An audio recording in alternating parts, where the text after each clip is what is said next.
मु भाविली जे एते लोक जदि उपन्यास लिखुचंती आमे भी गोटे उपन्यास लिखिदेबा।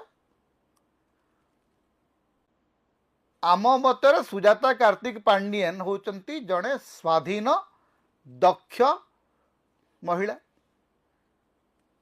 अत्यंत शिक्षित उच्च पदस्थ अधिकारी, केही दया करी तांको आईएएस करी नथिले, निजर दक्षता निजर मेधा बल से आईएएस पाइथिले।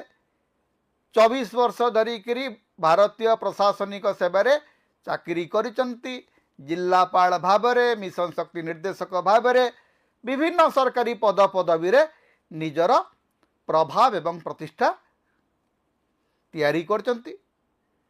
तो जड़े स्वाधीन दक्ष मेधासंपन्न महिला सी कौन करिवे से दायित्व तांकर, से निष्पत्ति तांकर।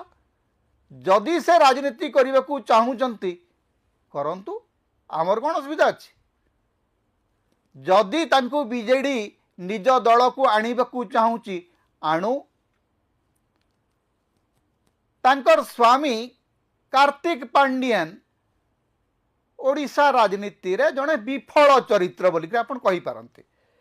कारण कार्तिक पांडियन कर नेतृत्व को ओडिशावासी 2024 निर्वाचन रे प्रत्याख्यान कले। एकदम सत कथा जे 2024 रे बीजेडी रो जो रणनीति, बीजेडी रो जो निर्वाचन प्रचार केवल दुईटी मुह थिला, नवीन पट्टनायक एवं वीके पांडियन।